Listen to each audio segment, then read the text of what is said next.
بسم اللہ الرحمن الرحیم الحمد للہ الذی ہدانا لہذا وما كنا لنهتدي لولا ان هدانا الله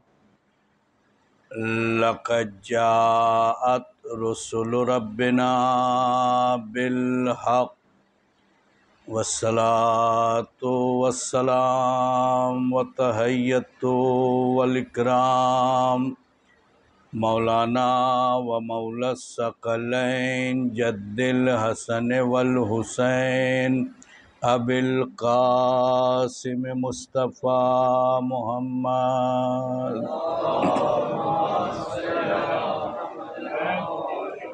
وآلہ الطیبین الطاہرین المعصومین المظلومین ولعنۃ اللہ علی اعدائہم اجمعین من الآن الی قیام یوم الدین اما بعد فقد قال اللہ تبارک و تعالی فی محکم کتابہ المجید وفرقان الحمید وقولہ الحق بسم اللہ الرحمن الرحیم وجعلنا منہم ائمۃ یہدون بامرنا لما صبروا وکانوا بآیاتنا یوقنون صلوات بھیجے محمد وآل محمد۔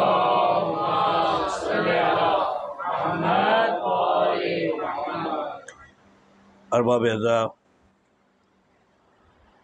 دنیا ہم سے اور آپ سے یہ سوال کرتی ہے کہ واقعہ کربلا میں کون سی ایسی خاصیت ہے کہ سینکڑوں سال سے آپ اس کا ذکر کر رہے ہیں، اس کی یاد منا رہے ہیں، جبکہ راہ خدا میں اوروں نے بھی قربانیاں دی ہیں اور بھی افراد راہ خدا میں قربان ہوئے ہیں، آپ ان کی یاد کیوں نہیں مناتے؟ کیوں صرف یاد کربلا مناتے ہیں؟ عزیزان گرامی، کیونکہ ہمیں عظمت کربلا کا علم ہے، اور جن کے بارے میں آپ کہہ رہے ہیں کہ آپ ان کی یاد کیوں نہیں مناتے، ہمیں ان کی عظمتوں کا پتہ نہیں ہے۔ اگر آپ کو ان کی عظمت کے بارے میں پتہ ہے کہ وہ بہت عظیم ہیں، تو آپ کو چاہیے تھا کہ آپ ان کی یاد مناتے۔ کسی نے پابندی نہیں لگائی تھی، لیکن عزیزان گرامی یاد رکھیں، یاد اس کی منائی جاتی ہے کہ جس میں زندگی پائی جائے، جو خود بھی زندہ ہو اور دوسروں کو زندہ کرنے کی صلاحیت رکھتا ہو۔ مردہ ذکر میں زندہ کرنے کی صلاحیت نہیں ہوتی، اور یہ آپ کی غلط فہمی ہے، جو آپ یہ سمجھ رہے ہیں کہ ہم نے اور آپ نے یاد کربلا کو زندہ رکھا ہے۔ نہیں، بلکہ یہ یاد کربلا ہے کہ جس نے ہمیں زندہ رکھا ہے۔ ہم کربلا کی وجہ سے زندہ ہیں، ہمارے حصے میں کربلا آئی، لہذا اتنے ظلم و ستم کے بعد بھی آج بھی تشیع باقی ہے۔ ہر دور دیکھیں آپ، جتنا ظلم تشیع پہ ہوا ہے اب تک تو ختم ہو جانا چاہیے، لیکن آپ دیکھیں کہ جن کے حصے میں کربلا نہیں آئی وہ فنا ہو گئے، وہ مٹ گئے، آج ان کی یاد منانے والا کوئی نہیں ہے۔ عزیزان گرامی، ہماری اور آپ کی جو گفتگو تھی کہ اہل بیت علیہ السلام کے جانثار کیسے ہونا چاہیے۔ کچھ نمونے میں نے آپ کی خدمت میں بیان کیے تھے، اور اس کے بعد جو اہل بیت کا چاہنے والا ہوتا ہے وہ دین کا پابند ہوتا ہے، وہ دین کی پابندی کرتا ہے، اس کا اخلاق، اس کا کردار یہ گواہی دیتا ہے کہ یہ اہل بیت کا چاہنے والا ہے۔ لہذا ہمارے مذہب میں جو سب سے اہم چیز ہے وہ ہے اخلاق اور انسان کا کیریکٹر۔ اخلاق اچھائیوں اور برائیوں کے مجموعے کا نام ہے، اچھا اخلاق اور برا اخلاق۔ اچھا اخلاق وہ ہے کہ ہر انسان کا دل چاہتا ہے کہ یہ چیز میرے اندر پائی جائے۔ چور بھی کبھی یہ پسند نہیں کرتا ہے کہ اسے چور کہا جائے، وہ بھی چاہتا ہے کہ ہمیں اچھا آدمی کہا جائے۔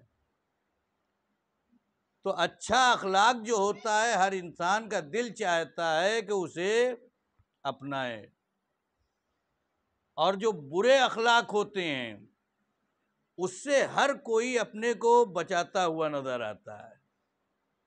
چور بھی نہیں چاہتا کہ اسے کوئی چور کہہ کے مخاطب کرے، ڈاکو کو بھی یہ پسند نہیں ہے کہ اسے کوئی ڈاکو کہہ کے بلائے۔ تو عزیزان گرامی، قرآن میں یہ ارشاد ہوا ہے کہ اے پیغمبر، ہم نے تمہیں اخلاق کی بلند ترین منزلوں پہ فائز کیا۔ وَإِنَّكَ لَعَلَىٰ خُلُقٍ عَظِيمٍ، بلند ترین منزلوں پہ ہم نے تمہیں فائز کیا ہے۔ وہ چیز کہ جو ایک انسان کو انسان بناتی ہے وہ یہی اخلاق ہے۔ قرآن تو یہ زور دے رہا ہے کہ پیغمبر اخلاق کی بلند ترین منزلوں پہ فائز تھے، تو امت محمدیہ کو بھی اخلاق کی اسی بلندیوں پہ ہونا چاہیے تھا، یا کم سے کم تھوڑا نیچے۔ لیکن عزیزان گرامی، آج آپ دیکھیں مسلمانوں کو کس طریقے سے یاد کیا جاتا ہے۔ اس کا مطلب یہ ہے کہ جو چیز ایک انسان کو انسان بناتی ہے اس کا علم ہمارے پاس نہیں ہے۔ ہمارے اسکولوں میں بھی دیکھیں، ہر سبجیکٹ آپ کو ملے گا، سائنس ہے، میتھمیٹکس ہے، ہسٹری ہے، جغرافی ہے، لیکن وہ علم کے جو ایک انسان کو انسان بناتا ہے وہ آپ کو اسکولوں میں یا کالجوں میں نہیں ملتا۔ مدارس میں بھی آپ چلے جائیں تو وہاں پر بھی ایک اخلاق نام کا سبجیکٹ جو ہے وہ پڑھایا جاتا ہے، وہ بھی ہفتے میں ایک بار۔ یعنی اتنا امپورٹنٹ سبجیکٹ، اور ہمارے اسکولوں میں ندارت ہے، ہماری کالج میں ندارت ہے، ہماری یونیورسٹیوں میں ندارت ہے کہ جو ایک انسان کو انسان بناتا ہے۔ عزیزان گرامی، آپ دنیاوی علم حاصل کر کے فنکار بن سکتے ہو، سائنسداں بن سکتے ہو، ڈاکٹر بن سکتے ہو، انجینئر بن سکتے ہو، لیکن انسان نہیں بن سکتے۔ لہذا آپ دیکھیں کہ جب بھی ملکوں میں وبا پھیلتی ہے تو ڈاکٹروں کا کام کیا ہوتا ہے؟ دوائی دے کے بیمار کا علاج کیا جائے، لیکن آپ دیکھیں سب سے زیادہ دھندا ان کا چلتا ہے اسی بیماریوں کے سیزن میں۔ وہ ڈاکٹر کہ جو ایک ٹیبلٹ، ایک انجیکشن کے ذریعے آپ کا مرض دور کر سکتا تھا، وہ بار بار اپنے پاس آپ کو بلاتا ہے۔ پوچھا گیا کیوں آپ ایسا کرتے ہیں؟ کہا کہ ہم نے یہ علم حاصل کرنے میں لاکھوں خرچ کیا ہے، اگر ہم مریض کو بار بار نہ بلائیں تو ہمارا پیسہ کہاں سے وصول ہوگا۔ اس کا مطلب یہ ہے کہ یہ فنکار آدمی ہے، اس کے اندر انسانیت نہیں ہے۔ اسلام نے بھی کہا ہے کہ دیکھیں ہمارے ہاں مذہب میں کفن فروشی کا کاروبار کرنا مکروہ ہے، کفن بیچنا مکروہ ہے، بہتر ہے کہ یہ کاروبار نہ کیا جائے۔ کیوں نہ کیا جائے؟ حالانکہ سب سے زیادہ چلنے والا یہ کاروبار ہے، لیکن اسلام کو یہ پسند نہیں ہے۔ کیوں؟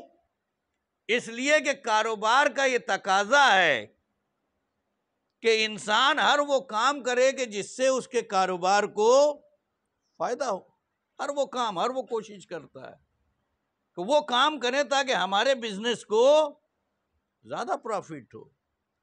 کفن فروشی کا کاروبار کرنے کا مطلب یہ ہے کہ آپ تمنا کرتے رہیں کہ زیادہ سے زیادہ موتیں ہوتی رہیں تاکہ ہمارا کاروبار چلتا رہے، یعنی جتنا تیزی ملک الموت دکھائے گا اتنی ہی تیزی آپ کے کاروبار میں آئے گی۔ اسلام آواز دیتا ہے تمہارے کاروبار کو موت آتی ہے تو آ جائے، ہمیں پسند نہیں ہے کہ تم کسی دوسرے کی موت کی تمنا کرو۔ اگر بہت اللہ والے ہو، بہت سچے ہو تو تم اپنی موت کی تمنا کرو۔ فَتَمَنَّوُا الْمَوْتَ إِن كُنتُمْ صَادِقِينَ، تم اپنے موت کی تمنا کرو، تمہیں دوسروں کی موت کی تمنا کرنے کا حق حاصل نہیں ہے۔ ایک صلوات پڑھ دے محمد وآل محمد پہ۔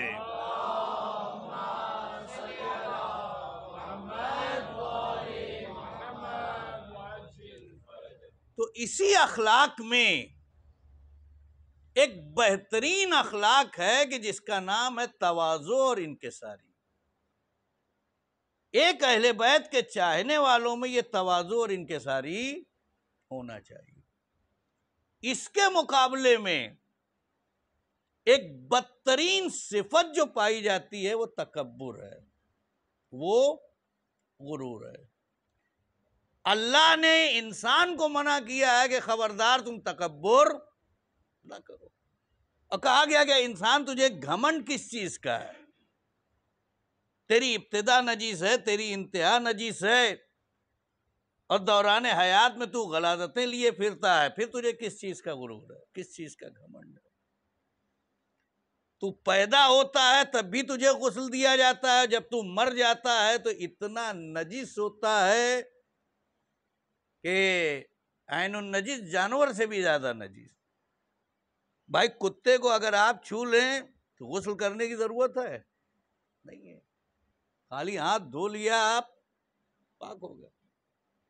لیکن وہ انسان کے جو مردہ ہو چکا ہے، اس کی باڈی ٹھنڈی ہو گئی ہے، ابھی اسے تینوں غسل نہیں دیا گیا ہے، اگر آپ نے اس مردہ انسان کو مس کر لیا تو کیا مس کرنے کے بعد آپ نماز پڑھ سکتے ہیں؟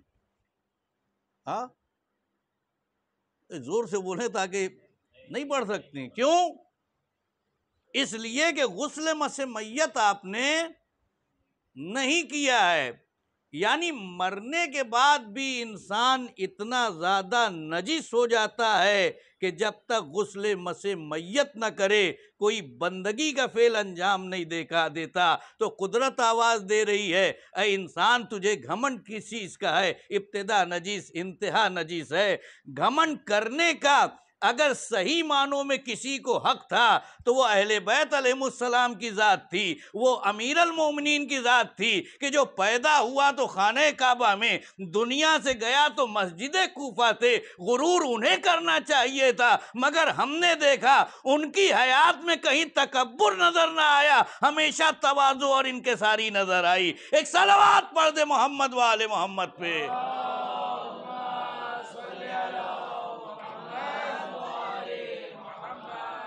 لہذا آپ دیکھیں کہ روایتوں میں ہے کہ امیر المومنین کو بہت سارے خطابات ملے ہیں،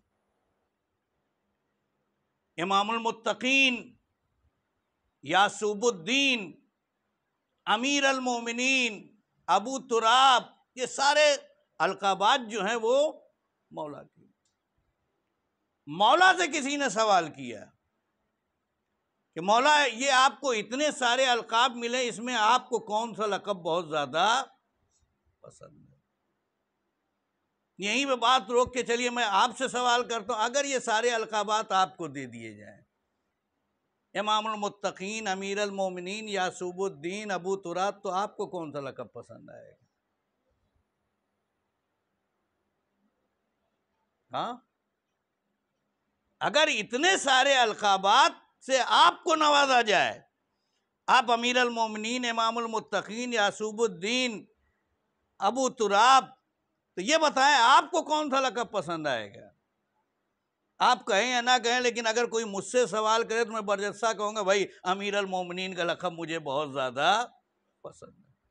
اور یہ لقب اتنا لوگوں کو پسند آیا کہ ہر کوئی اپنے کو امیر المومنین کہلاتا ہوا نظر آیا کہ بھائی ہمیں مومنین کا امیر کہو، جبکہ یہ لقب مخصوص تھا صرف امیر المومنین سے۔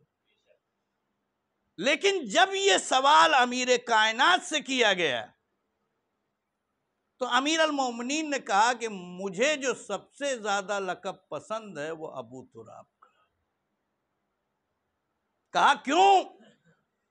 کہا کہ یہ جو امیر المومنین ہے اس سے اقتدار کا اظہار ہوتا ہے، یعصوب الدین سے سرداری کا اظہار ہوتا ہے، امام المتقین سے شخصیت کا اظہار ہوتا ہے، اور ابو تراب سے تواضع اور انکساری کا اظہار ہوتا ہے۔ اگر مجھ علی کو پہچاننا ہے تو شخصیت سے نہ پہچانوں، سرداری سے نہ پہچانوں، اقتدار سے نہ پہچانوں، علی کو علی کی تواضع اور انکساری سے پہچانوں کہ اگر غریبوں میں بیٹھ جائے تو پتہ لگنا ممکن نہیں تھا کہ کون غریب ہے کون امیر ہے۔ ایک صلوات پڑھ دے محمد و آل محمد پہ۔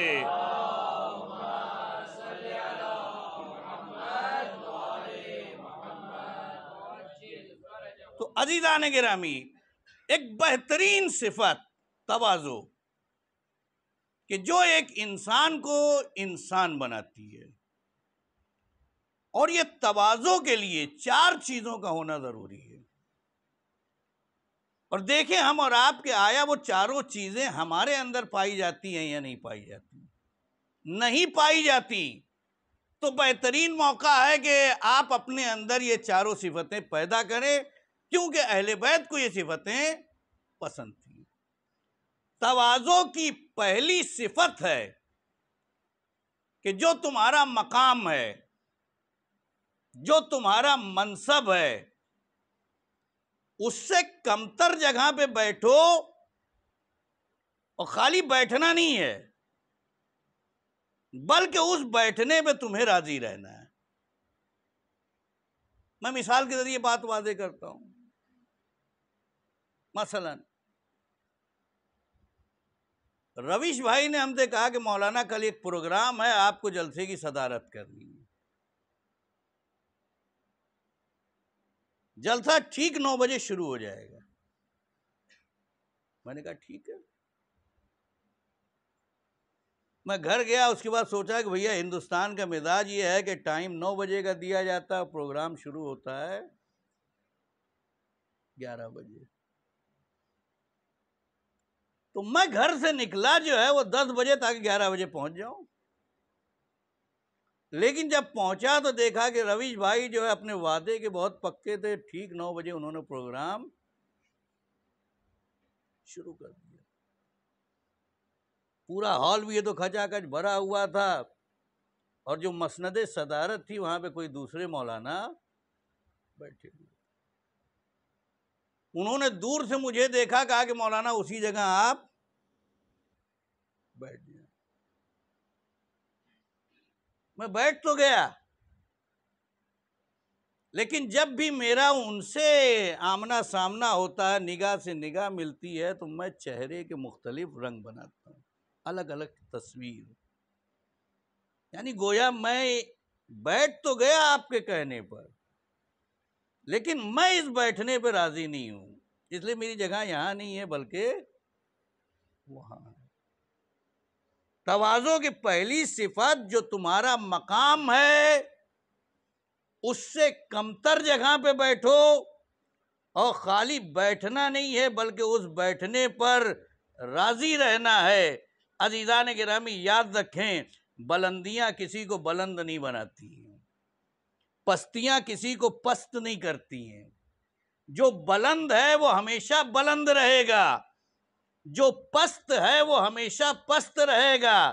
پست انسان کو بلند جگہ پہ بیٹھال دو تو پستی پہ بیٹھنے تو وہ بلند نہیں ہو جائے گا۔ جو بلند ہے وہ بلند جگہ پہ بیٹھے تب بھی بلند ہے، وہ پست جگہ پہ بیٹھے تب بھی پست ہے۔ ہم نے تاریخ میں دیکھا کہ خطیب، شاعر منبر پر اور معصوم امام فرش پر۔ کیا معصوم کے نیچے بیٹھنے تو ان کی منزلت میں کوئی کمی آ گئی؟ ان کی عظمت میں کوئی کمی آ گئی؟ جو بلند ہے وہ بلند رہے گا، جو پست ہے وہ پست رہے گا۔ یہی وجہ تھی کہ جب حکیم نصرانی نے امیر المومنین کو تخت خلافت پہ دیکھا تو آواز دی، اے علی، خلافت نے تجھے زینت نہیں دی ہے بلکہ تو نے خلافت کو زینت بخشی ہے۔ ایک صلوات پڑھ دے محمد وآل محمد پہ۔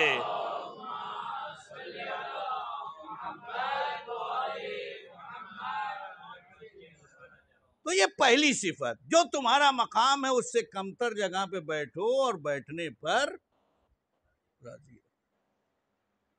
دوسری صفت تواضع کی، جب بھی دو مومن آپس میں ملاقات کریں تو سلام میں پہل کریں۔ کہا گیا کہ دو مومن ملاقات کریں، یہ نہیں کہا گیا کہ چھوٹا بڑے سے ملاقات کرے تو چھوٹا سلام کرے۔ ہمارے یہاں کا معاشرہ کیا ہے؟ اگر بچے نے آپ کو سلام نہیں کیا تو آپ ناراض ہو گئے، پوتے نے دادا کو سلام نہیں کیا، دادا ناراض، نواسے نے نانا کو سلام نہیں کیا، نانا ناراض، بھتیجے نے چچا کو سلام نہیں کیا، چچا ناراض، بھانجے نے ماموں کو سلام نہیں کیا، ماموں ناراض۔ اور ساری شکایت ماں باپ پہ کہ کیسی تربیت کی، انہیں اتنا بھی نہیں سکھایا کہ کم سے کم کسی بڑے کو دیکھو تو اسے سلام۔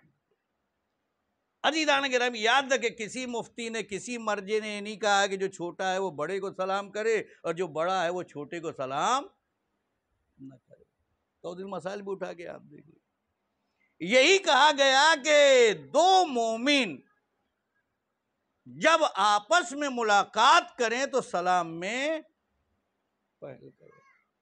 اور یاد رکھیں جو سلام میں پہل کرتا ہے وہ 99% ثواب اپنے پاس لے لیتا، اور جو جواب دیتا ہے، سلام کا جواب دینا واجب ہے، اور اگر آپ نے جواب سلام نہ دیا تو آپ گنہگار ہیں، اور جواب سلام کی جو واجب ہے دینے کے بعد بھی آپ کے حصے کتنا آیا؟ 1%۔ یعنی اگر اسلام میں امیری اور غریبی کا مزاج سمجھنا ہے تو دیکھیں جو واجب نہیں ہے اس نے وہ فریضہ انجام دیا، اسلام اسے 99 ثواب دے رہا ہے، اور جو واجب ہے اگر وہ فریضہ تم نے انجام دیا تو تمہارے حصے میں صرف ایک ہی پوائنٹ آیا، ایک ہی ثواب آیا۔ تو لہذا جب آپس میں ملاقات کرو تو سلام میں پہل کرو۔ شاید یہی وجہ تھی کہ پیغمبر اسلام سلام کی اہمیت کو بتانے کے لیے اور در سیدہ کی عظمت کو بتانے کے لیے 1-2 دن نہیں، پورے 6 مہینے در سیدہ پہ سلام کر کے بتایا، اے مسلمانوں، تم مجھ نبی کو سلام کر رہے ہو اور میں نبی ہو کے در سیدہ کو سلام کر رہا ہوں۔ ایک صلوات پڑھ دے محمد وآل محمد پہ۔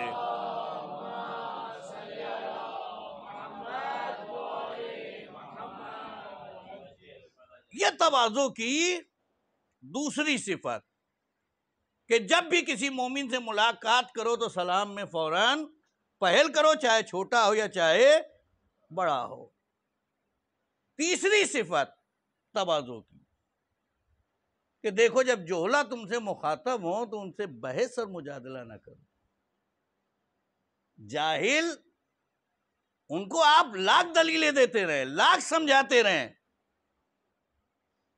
لیکن وہ بات ماننے کے لیے تیار نہیں ہوں گے۔ قرآن سے آپ دلیل دیں، حدیثیں یا تو روایتیں سنائیں، علماء کی باتیں سنائیں، لیکن وہ اڑے ہوئے نہیں، ہم تو نہیں مانتے۔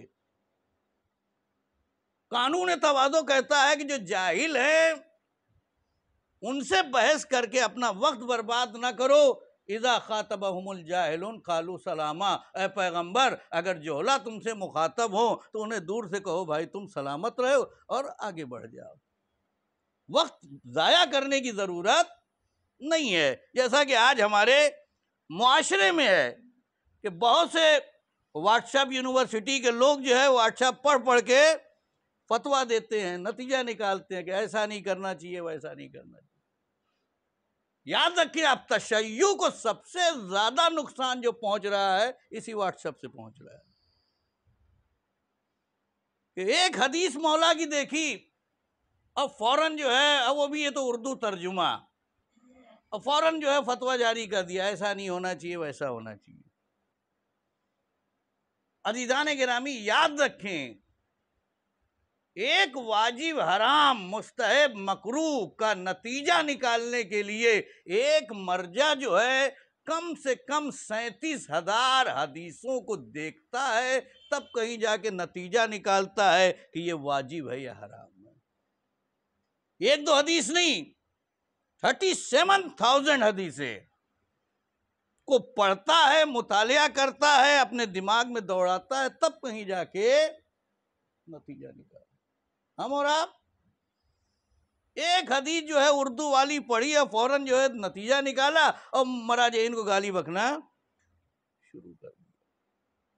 تو عزیزان گرامی، اذا خاطبہم الجاہلون قالوا سلاما، ان سے بحث مت کرو، وقت ضائع نہ کرو، راستے میں مل جائے سلام علیکم السلام، آپ آگے بڑھ جائے۔ چوتھی صفت تواضع کی کہ تمہارا ہر کام للہ رب العالمین، اللہ کے لیے ہونا چاہیے۔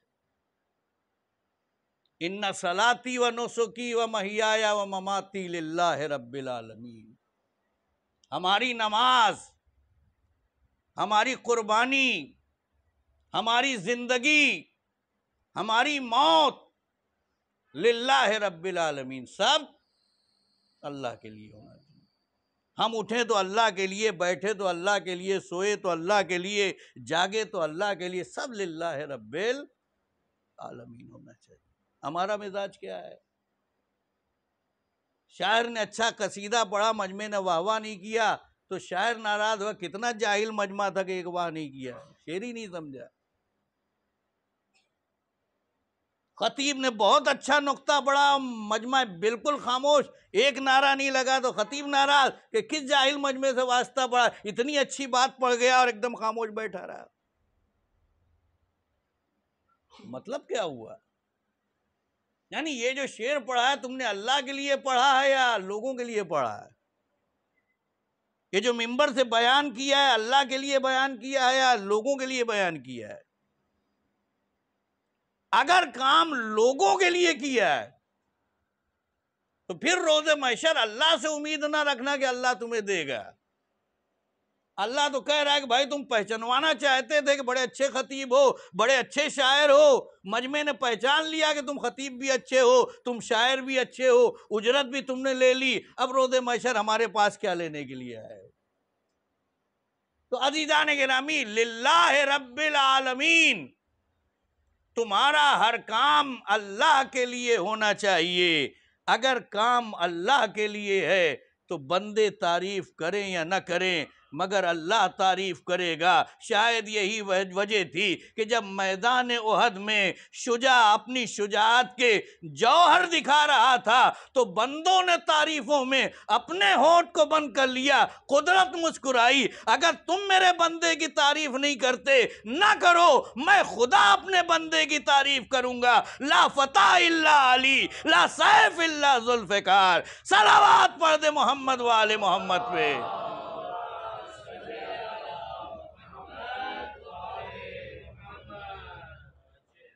تو عزیزان گرامی، یہ ہے تواضع۔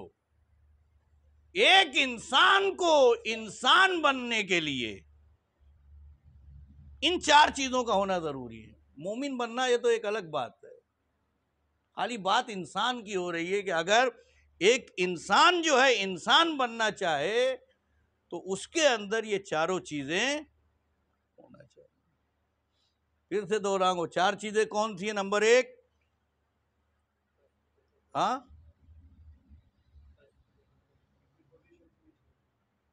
فائدہ کیا ہے؟ میں اتنی محنت سے پڑھوں، آپ لوگ بھول گئے۔ جو تمہارا مقام ہے اس سے کمتر جگہ پہ بیٹھو، اس بیٹھنے پر راضی رہو۔ جب بھی 2 مومن آپس میں ملاقات کریں تو سلام میں پہل کریں، اس میں چھوٹے بڑے کی شرط نہیں ہے۔ جب جوہلا آپ سے مخاطب ہوں تو ان سے بحث نہ کرو، مباحثہ نہ کرو، کالو سلام، دور سے کہو بھائی السلام علیکم، وعلیکم السلام، آگے بڑھ جاؤ۔ اور چوتھی چیز، تمہارا ہر کام للہ رب العالمین ہونا چاہیے، اللہ کے لیے ہونا چاہیے۔ اگر یہ چیزیں ہم نے اپنے آپ کے اندر پیدا کر لی تو جانثار اہل بیت بننے میں سمجھو ہم نے کئی قدم جو تو آگے بڑھا، ہم اس لائق بن رہے ہیں کہ اہل بیت کے جانثار کہلائیں۔ تواضع، لہذا تاریخ کہتی ہے کہ پیغمبر اسلام تشریف فرما تھے اور چاروں طرف اصحاب پیغمبر کو گھیرے ہوئے تھے کہ تبھی باہر سے ایک غریب انسان جس کا لباس بہت بوسیدہ تھا، پسینے کی بو آ رہی، وہ بھی اس مجمع میں آ کے ایک صحابی کے بغل میں بیٹھ گیا۔ جیسے ہی وہ بیٹھا تو اس صحابی نے اپنے بدن کو سمیٹا۔ نبی نے اس عمل کو دیکھا اپنی آنکھوں سے۔ وہ نبی نہیں کہ جو برجستہ قوم کو متوجہ نہ کرے کہ تمہاری خامی کیا ہے۔ برجستہ کا کیا تمہیں ڈر ہے کہ اس کی غربت تمہارے پاس چلی آئے گی، یا تمہیں اس بات کا خوف ہے کہ تمہاری دولت اس کے پاس چلی آئے گی؟ تم نے اپنے بدن کو سمیٹا کیوں؟ بزم نبی میں بیٹھنے والا صحابی سمجھدار تھا، اس کی سمجھ میں آ گیا کہ ہاں مجھ سے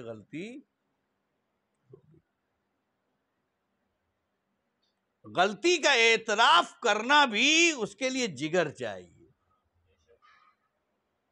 آج ہمارے معاشرے کا یہ بھی ایک سب سے بڑا مسئلہ ہے کہ غلطی کرنے کے بعد ہم اعتراف کرنے کے لیے تیار نہیں۔ غلطی ہو گئی، ٹھیک ہے، اعتراف کر لو، معاملہ ختم۔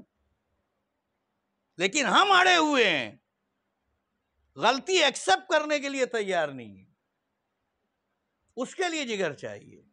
نے کہا ہاں یا رسول اللہ غلطی ہو گئی، میں جبران کرنے کے لیے تیار، اس غلطی کا کفارہ ادا کرنے کے لیے میں تیار ہوں۔ کہا کیا کفارہ؟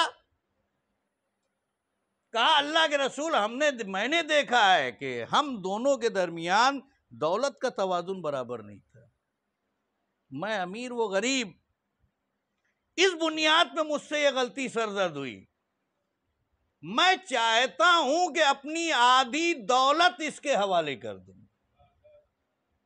تاکہ دولت کا توازن برابر ہو۔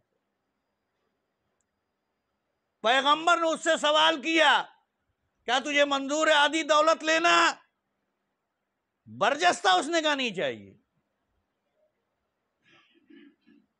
ہم اور آپ ہوتے کیا کرتے؟ بھائی کوئی ہماری شان میں گستاخی کرے، بعد میں کہے کہ سوری غلطی ہو گئی، یہ میں 500 روپیہ جو ہے کفارے کے طور پہ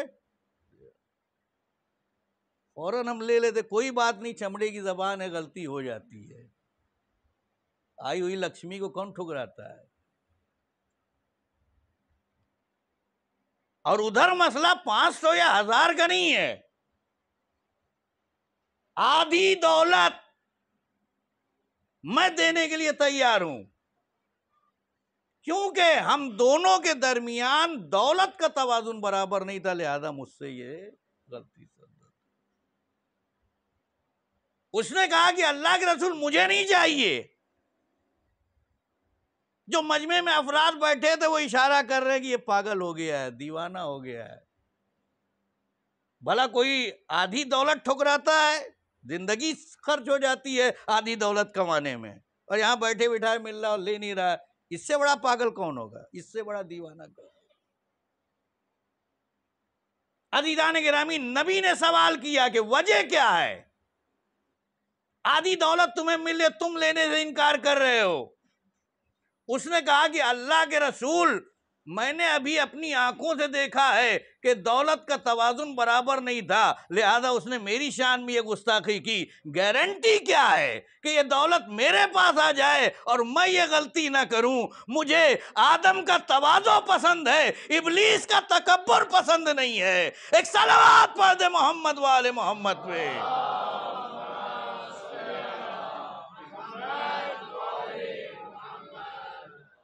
مجھے انبیاء کا تواضع پسند ہے، ائمہ کا تواضع پسند ہے، لیکن ابلیس کا، فرعون کا، نمرود کا، شداد کا تکبر پسند نہیں ہے. یہ ہے تواضع، یہ ہے انکساری، کہ اپنی شخصیت کا اظہار نہ کریں. پیغمبر اسلام کو آپ دیکھیں کہ اگر 4 آدمیوں کے درمیان بھی رہتے تھے تو یہ نہیں کہ میں نبی ہوں لہذا میں خالی کہتا رہوں اور سارا کام لوگ کرتے رہیں.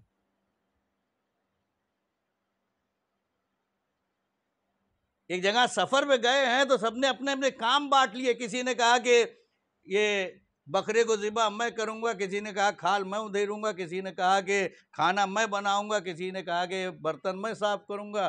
نبی نے کہا کہ لکڑیاں چن کے میں لاؤں گا. کہا کہ جب سب کام کر رہے ہیں تو یہاں پہ کوئی امتیاز نہیں ہونا چاہیے کہ وہ بڑا ہے، وہ عہدے دار ہے، وہ منصب دار ہے، لہذا یہ کام ہم کریں گے. کیونکہ آپ لوگوں نے ہم لوگوں کی عادتیں خراب کر دی. خراب کی ہیں کہ نہیں؟ ایک بیگ بھی ہم لوگ لے کے چلتے لائیے مولانا ہمیں دیجیے. اور اسی وجہ ہے کہ شاید وہ نتیجہ یہ تو نہیں ملتا ہے کہ جو نتیجہ ہمیں اور آپ کو ملنا چاہیے. ایک انداز، ایک ویلو میں جو ہم کچھ ہیں. یہ آپ کا تواضع ہے کہ آپ یہ کام کریں کہ بھائی وہ ہمارا عالم ہے، بڑا ہے، اس احترام. لیکن ہمارے اندر وہ چیز نہیں پیدا ہونا چاہیے. ایک ذرا برابر گھمنڈ غرور آیا، سارا مسئلہ ختم. خود کربلا نے ہمیں در سے تواضع دیا ہے. وہ کہاں پہ دیا ہے؟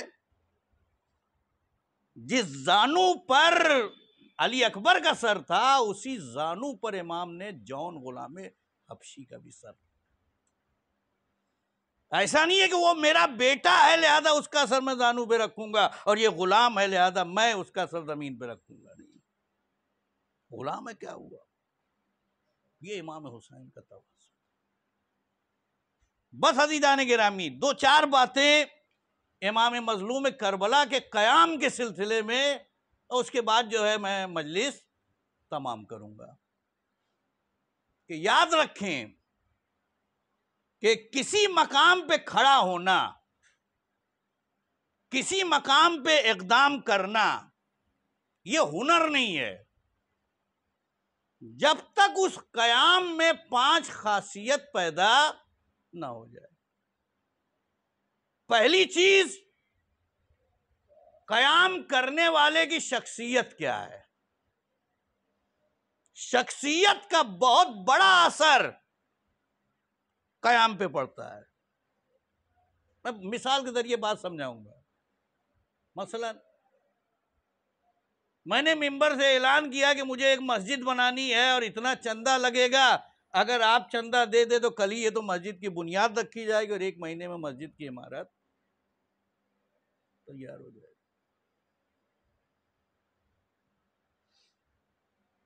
بڑے مجمع میں ایک غریب شخص اٹھا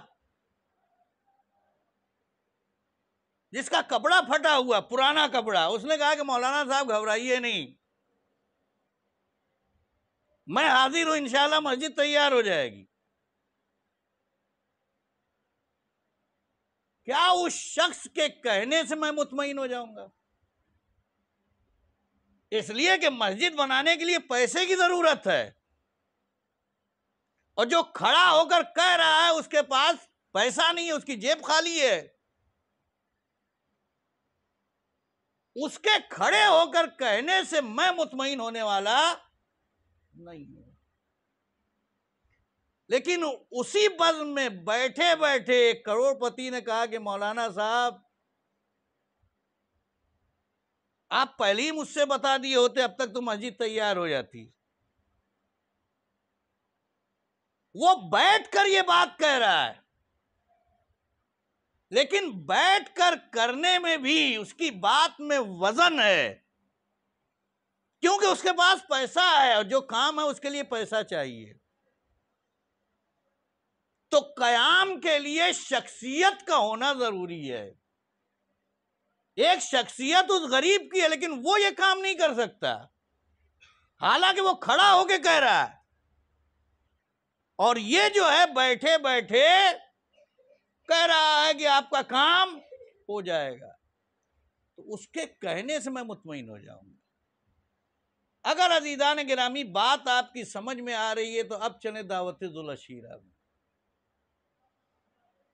پیغمبر اسلام کو دین کے لیے ایک ناصر و مددگار کی ضرورت ہے۔ کون ہے جو اس راہ میں میری مدد کرے؟ سب بیٹھے تھے، ایک خاموشی، سوئی بھی گرے تو اس کی آواز آ جائے۔ اس مجمع میں ایک 13 سال کا چھوٹا سا بچہ اٹھتا ہے اور کہتا ہے کہ انا یا رسول اللہ، اے اللہ کے رسول میں آپ کی مدد کروں گا۔ بھائی دین کی مدد کے لیے لشکر کی ضرورت ہے، دولت کی ضرورت ہے، طاقت کی ضرورت ہے۔ یہ 13 سال کا بچہ جو ہے وہ کھڑا ہو کے کہہ تو رہا ہے کہ میں مدد کروں گا، لیکن ظاہراً اس کے بازو کمزور ہیں، ظاہراً اس کے پاس دولت نہیں ہے، ظاہراً اس کے پاس لشکر نہیں ہے، لیکن عزیزان گرامی وہ بچہ کہہ رہا ہے اور پیغمبر مطمئن ہے۔ اس کا مطلب یہ ہے کہ جو پیغمبر دیکھ رہے تھے وہ کوئی اور نہیں دیکھ رہا تھا۔ ایک صلوات پڑھ دے محمد وآل محمد پہ۔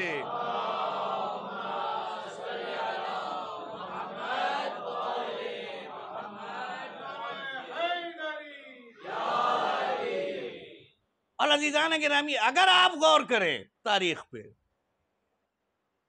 تو پیغمبر اسلام نے جب دین کا اعلان کیا تو لوگوں نے تانے دیے، کہا کہ یہ دیوانہ ہو گیا ہے،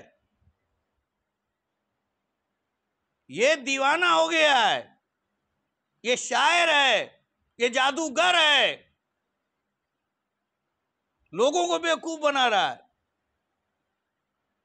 لیکن اس دعوت ذوالعشیرہ میں وہ 13 سال کے بچے نے جب اعلان کیا تو مشرکین مکہ میں سے کسی نے بھی اعتراض نہیں کیا، کسی نے مذاق نہیں اڑایا کہ یہ چلا ہے چھوٹا سا بچہ ان کی مدد کے لیے اور اسے یہ وزیر بنا رہے ہیں، یہ مسکین بنا رہے ہیں، یہ خلیفہ بنا رہے ہیں۔ عزیزان گرامی اس کا مطلب یہ ہوا کہ شاید مشرکین مکہ نے کچھ دیکھا ہو یا نہ دیکھا ہو، لیکن اس بچے کے چہرے میں وہ جلالت ضرور دیکھی کہ جس کی بنیاد پہ وہ خاموش رہے۔ ایک صلوات پڑھ دے محمد وآل محمد پہ۔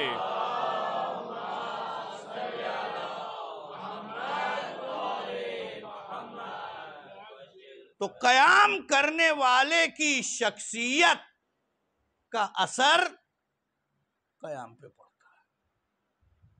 اب اگر قیام کرنے والے حسین ابن علی جیسی شخصیت ہو، جسے دنیا پہچانتی ہے کہ یہ نواسہ رسول ہے، حسین منی وانا من الحسین، حسین مجھ سے ہے اور میں حسین سے ہوں، جو محتاج تعارف نہیں ہے۔ عزیزان گرامی مسلمانوں اور امام مظلوم میں فرق آپ سمجھیں۔ ہر مسلمان اپنی عبادت اس لیے انجام دے رہا ہے ایک مرتبہ رسول کہہ دے کہ تو مجھ سے ہے۔ یہ نماز، یہ روزہ، یہ حج اس امید پہ کر رہا ہے کہ رسول کہہ دے کہ یہ میرا ہے۔ ساری عبادتیں اسی لیے ہے کہ نہیں ہے؟ ایک بار رسول کہہ دے یہ میرا امتی ہے۔ عزیزان گرامی، سارے مسلمانوں کی امیدیں، عبادتیں اس بات پہ ٹکی ہوئی ہے کہ ایک بار رسول کہہ دے کہ یہ میرا امتی ہے، اور جس کے بارے میں رسول کہہ دے کہ حسین مجھ سے ہے اور میں رسول حسین سے ہوں، تو اس کا مطلب یہ ہوا کہ سارے مسلمانوں کا کمال ایک طرف، تنہا حسین ابن علی کا کمال ایک طرف ہے۔ ایک صلوات پڑھ دے محمد وآل محمد پہ۔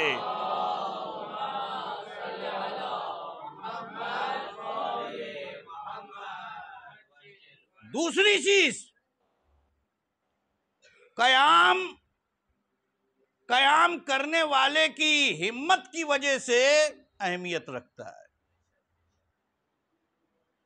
میں نے تحریک شروع کر دی مسجد بنانے کی، لیکن جہاں مصیبتیں آئی، پریشانیاں آئی، قدم میں نے پیچھے ہٹا لیے۔ لوگ بھی اعتراض کریں گے جب قدم پیچھے ہٹانا تو تحریک شروع کیوں کی؟ تحریک وہی کامیاب ہوتی ہے جس میں تحریک شروع کرنے والے میں ہمت ہونا چاہیے، پریشانیوں مصیبتوں کو برداشت کرنے کا سہل طریقہ اس کے اندر ہو، تبھی وہ قیام کامیاب ہوتا ہے۔ پیغمبر اسلام نے جب قیام کیا ہے اسلام کے لیے، کتنی مصیبتیں جھیلی، پتھر مارا لوگوں نے، کانٹے بچھائے، لیکن پیغمبر کے قدم نہیں پیچھے ہٹے۔ لالچ دی، دولت چاہیے دولت دینے کے لیے تیار، عورت چاہیے بہترین عورت دینے کے لیے تیار، اقتدار چاہیے اقتدار دینے کے لیے تیار، لیکن یہ نبوت والا اعلان پیچھے کر لیں۔ پیغمبر نے کیا کہا؟ اگر میرے دائیں ہاتھ میں سورج رکھ دیا جائے اور بائیں ہاتھ میں مہتاب رکھ دیا جائے تب بھی میں اپنا قدم پیچھے نہ ہٹاؤں گا۔ میرے عزیزوں، یہ کلمہ ادھورا رہ جاتا، لیکن ہم نے دیکھا کہ نبی نے چاند کے 2 ٹکڑے کر کے بتائے اور وسیع نبی نے سورج کو پلٹا کر بتایا۔ ایک صلوات پڑھ دے محمد وآل محمد پہ۔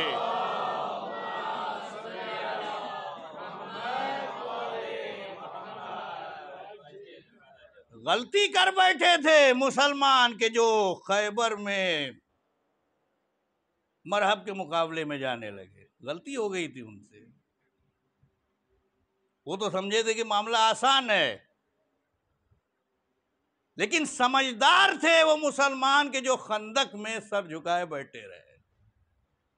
نبی کہتے رہے کہ کون ہے جو اس کے مقابلے میں جائے، لیکن عافیت یہی سمجھی کہ سر جھکا رہے اٹھے نہیں تو کم سے کم اسی بہانے ہماری عزت رہ جائے گی۔ تو قیام ہمت کے اعتبار سے اہمیت رکھتا ہے، قدم پیچھے نہ ہٹائے۔ امام حسین جب مدینہ سے نکلے ہیں، رجب کے بعد سے پورا محرم تک، شعبان، رمضان، ذیقعدہ، ذی الحجہ، 4-5 مہینہ کتنی پریشانیاں آئی ہیں راستے، لیکن قدم آپ نے پیچھے نہیں ہٹائے۔ تو یہ دوسری چیز۔ تیسری چیز بہت جلدی میں پڑھ رہا ہوں کیونکہ وقت ہو گیا ہے۔ قیام حالات کے اعتبار سے اہمیت پیدا کرتا ہے۔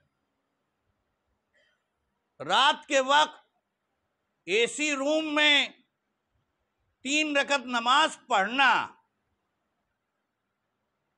اور تپتے ہوئے صحرا میں کھڑے ہو کے دوپہر کی 4 رکعت نماز پڑھنا، دونوں میں بہت فرق ہے۔ آرام دہ کمرے میں آپ نماز پڑھیں، اتنی اہمیت نہیں ہے، ثواب ملے گا کہ واجب آپ نے ادا کیا، لیکن پسینہ ٹپک رہا ہے، شدید گرمی ہے،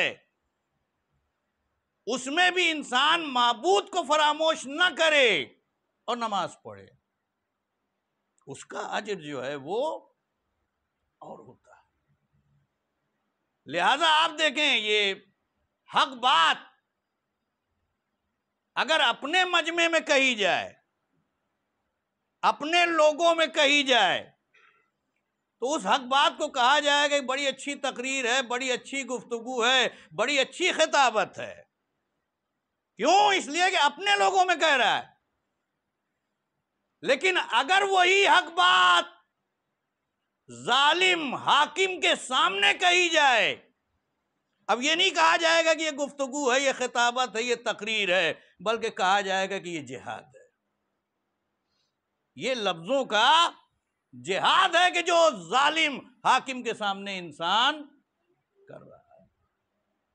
تو جس دور میں امام حسین نے اپنا قیام کیا، وہ دور کیسا تھا؟ امت مسلمہ منکرات میں ڈوبی ہوئی تھی، عیش و عشرت میں مست، حلال حرام ہو رہا تھا، حرام حلال ہو رہا تھا، سب حاکم سے گھبرا رہے تھے۔ بڑی توجہ دی جانے کے رہے، بس کچھ لحظے تو متوجہ رہیں، صلوات پڑھیں محمد والے محمد۔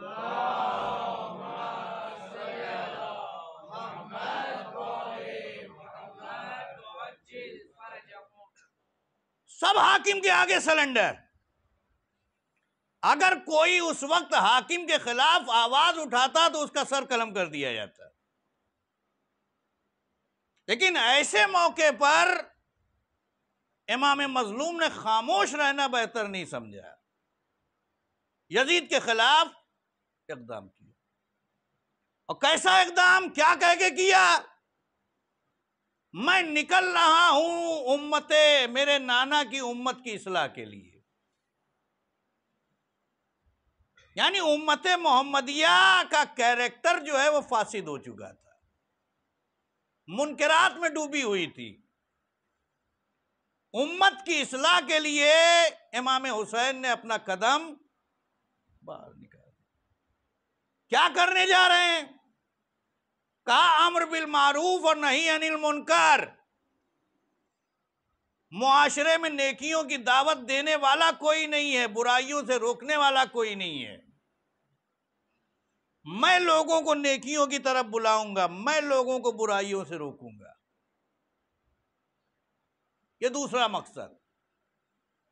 تیسرا، لوگوں کو نیکیوں کی طرف بلانا، برائیوں سے روکنا، امت کی اصلاح کرنے کا طریقہ کیا ہے؟ سیرت جدی، اپنے نانا کی سیرت کے ذریعے سے، سیرت ابی، اپنے بابا کی سیرت کے ذریعے سے۔ یعنی جس زمانے میں امام اٹھے تھے، معاشرہ سیرت رسول کو بھول گیا تھا، معاشرہ امیر المومنین کی سیرت کو بھول گیا تھا۔ امام حسین نے آواز دی کہ ہم امت کو یاد دلائیں گے کہ نانا کی سیرت کیا تھی، بابا کی سیرت کیا تھی۔ لہذا ضرورت ہے، یہ چار مقصد امام حسین کا تھا: امت کی اصلاح، نیکیوں کو عام کرنا، برائیوں سے روکنا، سیرت رسول کو زندہ کرنا، سیرت امیر المومنین کو زندہ کرنا۔ اور جو مقصد امام حسین کا ہے وہی مقصد عزاداری کا بھی ہونا چاہیے۔ عزاداری کا مقصد کیا ہونا چاہیے؟ اصلاح امت۔ عزاداری کا مقصد کیا ہونا چاہیے؟